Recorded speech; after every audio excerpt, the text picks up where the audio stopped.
Hi friends, బాగున్నారండి అందరూని. ఈరోజు క్లాస్లోని మనకి హ్యాండ్ స్టిచ్చింగ్ కోసం కొన్ని టిప్స్ చూద్దామండి. ఒక్కొక్కసారి ఏమవుతుందంటే నేను ఎప్పుడు కూడా హ్యాండ్ కటింగ్ చేసేటప్పుడు లోతు తీయొద్దు అని చెప్తాను. ఎందుకంటే మనం ఇది లైనింగ్ అండి, ఇది ఒరిజినల్ పీస్.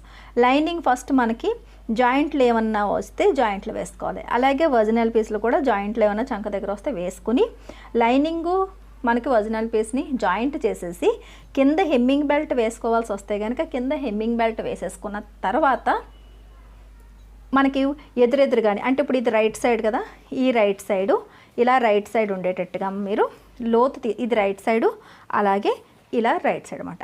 అంటే ఈ రెండు కూడా రైట్ సైడ్ రెండు లోపల వైపు ఉండాలి. ఉన్నప్పుడు ఏదో ఒక వైపు అయితే ఇటు లేదా ఇటు లోతు తీసుకుంటే మీకు హ్యాండ్స్ అన్నవి అటు ఇటు తారుమారవు. లేకపోతే ఒకవేళ ఇది రైట్ సైడ్ అయినప్పుడు ఇది ఇలా పెట్టి ఇది కూడా రైట్ సైడ్ పై భాగం వైపుకి, ఇదేమో ఇటువైపుకి వచ్చిన తర్వాత మీరు లోత్ అనేది తీసేశారనుకోండి, అప్పుడు ఏమవుతుందంటే రెండు హ్యాండ్స్ కూడా ఒకవైపుకే వస్తాయి. అంటే ఇటువైపు ఫ్రంట్ పార్ట్కి మాత్రమే రెండు హ్యాండ్స్ సెట్ అవుతాయి. ఇటువైపుకి వచ్చేటప్పటికి ఈ లోతు తీసిన పార్ట్ అనేది బ్యాక్ సైడ్కి వస్తుంది. అప్పుడు మీకు హ్యాండ్ అనేది పాడైనట్టే. తర్వాత ఏం చేయాలంటే అప్పుడు మళ్ళీ కొద్దిగా సైజు తగ్గించుకుని మళ్ళీ నార్మల్ షేప్ తీసుకుంటే లెంత్ తగ్గిపోద్ది. ఆ తర్వాత మళ్ళీ లోతు తీసుకోవాల్సి వస్తుంది. అలాంటి ప్రాబ్లమ్స్ అన్నవి ఎక్కువగా బిగినర్స్లోనే వస్తాయి. అది ఎందుకు వస్తుంది అంటే ఫస్ట్ మనం కటింగ్ చేసేటప్పుడు ఒకటి లోతు తీసేసుకుని ఆ తర్వాత ఈ లైనింగ్లు అవి అటాచ్ చేసేటప్పుడు దానికి అది ఇటువైపు చేయవలసినట్టు అటువైపు అయితే ఇటువైపు వేసేయడం వల్ల. ఇంకొకటి ఏంటంటే లైనింగ్ దగ్గర ఒరిజినల్ అంటే ఏది రైట్ సైడ్ ఏది రాంగ్ సైడ్ అని తెలుసుకోవడం కష్టం. దానివల్ల ఏంటంటే అటు నుంచి ఇటు నుంచి అటు తారుమారు చేసేయడం వల్ల వస్తుంది. ఒకవేళ మీరు ఏమైనా కటింగ్ చేసేసారు అనుకోండి, ఇవి చూడండి, ఇవి అతికించవలసిన పార్ట్స్. నాకు ఇటువైపు క్లాత్ తగ్గింది, నేను లోతు ఇటు కటింగ్ చేశాను. ఆల్రెడీ 6 ఇంచ్ లోత్ అన్నది ఇటు తీసేసుకున్నాను. చూసారా, కట్ కూడా పెట్టాను కదా.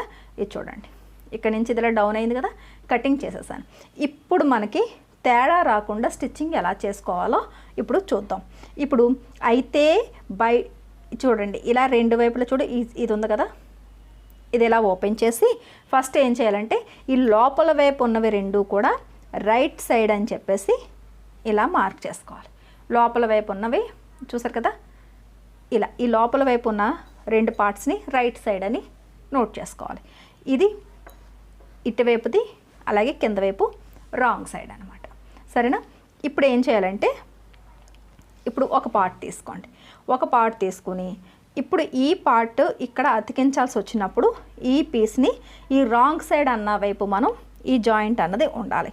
అంటే ఇక్కడి నుంచి ఇది ఇలా పెట్టి ఈ కుట్లు కుట్టే జాయింట్ ఉంటుంది చూసారా, అతుకులు అనేవి, ఇది మనకి రాంగ్ సైడ్ వైపు ఉండాలి. ఇప్పుడు ఒక స్టిచ్ పాదం ఖర్చు అనేది స్టిచ్ చేసేద్దాం.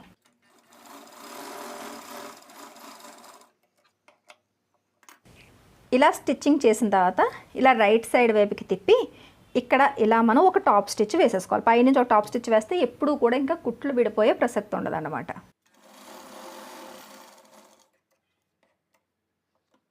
ఇప్పుడు ఇటువైపు పార్ట్కి కూడా సేమ్ అదే రకంగా ఇది చూసారు కదా, ఇది రైట్ సైడ్, అంటే కుట్టు అనేది రాంగ్ సైడ్ వైపు ఉండాలి. అంటే మనం ఇలా పెట్టినప్పుడు అతుకు అనేది మీకు రాంగ్ సైడ్ వైపుకి రావాలి.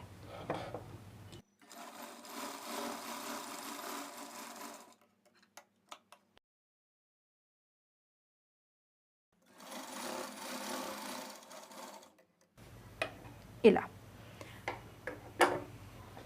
అదే రకంగా నార్మల్గా ఇదైతే మనకి ఒరిజినల్ పీస్ అయితే వర్క్ని పెట్టి క్లాత్ని పెట్టి తెలిసిపోద్ది రాంగ్ సైడ్ ఏంటనేది. ఇక్కడ కూడా సేమ్ జాయింట్లు వస్తాయి కనుక జాయింట్లు అనేవి వేసేసుకోండి. నాకైతే ఏమీ జాయింట్లు రాలేదు.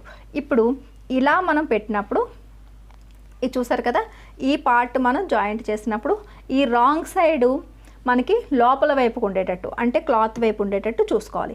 ఈ టిక్ కొట్టింది మనకి పై భాగం వైపుకి వచ్చినట్టు ఉండాలి.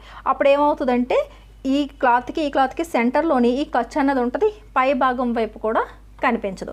ఇప్పుడు ఈ సెంటర్ పాయింట్ దగ్గరికి ఇలా పెట్టి ఇది ఇలా పెట్టి ఇలా ఇప్పుడు లైనింగ్ని జాయింట్ చేయాలి. ఇలా చూసారు కదా, కట్ అన్నది ఇటువైపు వచ్చింది. ఇది కరెక్ట్గా వచ్చిందా లేదా అన్నది రెండు హ్యాండ్స్ జాయింట్ చేసిన తర్వాతే మీకు తెలుస్తుంది. ఇప్పుడు ఈ హ్యాండ్కి చుట్టూ నేను స్టిచ్చింగ్ అన్నది చేసేస్తాను.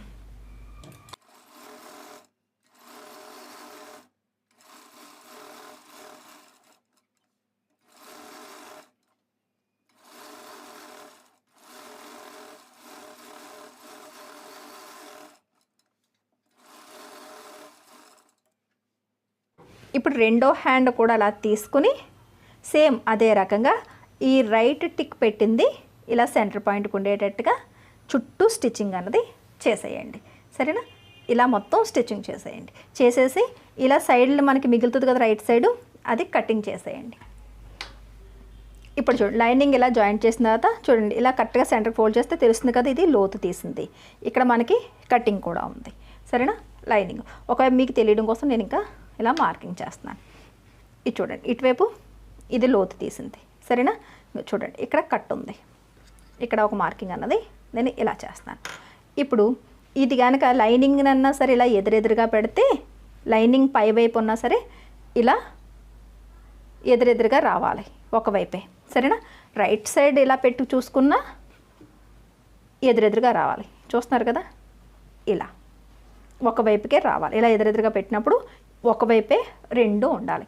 ఇప్పుడు ఇది మీకు కరెక్ట్గా రెండు హ్యాండ్స్ కూడా పర్ఫెక్ట్గా స్టిచ్ అయినట్టు. ఇప్పుడు రైట్ సైడ్ రాంగ్ సైడ్ ఎలాగా మనకు తెలిసింది కాబట్టి ఇక్కడ కరెక్ట్గా మనం స్టిచ్చింగ్ చేసాం కాబట్టి ఇక్కడ హెమ్మింగ్ బెల్ట్ అన్నది వేసుకోవాలి. ఇలా అన్నీ చూసుకోవడం ఇబ్బంది కాబట్టి నేనేమంటానంటే లోతు తీసుకోకుండానే ఇలా లైనింగ్ని జాయింట్ చేసేసుకుని ఇప్పుడు చూసారు కదా ఇలా రైట్ సైడ్లు అన్నవి ఇలాగా స్ట్రైట్గా ఉన్న వైపు ఇలా ఎదురెదురుగా పెట్టి దీన్ని ఇలా పెట్టి ఇలా తిరిగేసినప్పుడు లోపల వైపు రెండు రైట్ సైడ్లు ఉంటాయి. సరేనా? అది ప్లెయిన్ బ్లౌజ్ అయినా సరే అలాగే లైనింగ్ బ్లౌజ్ అయినా సరే.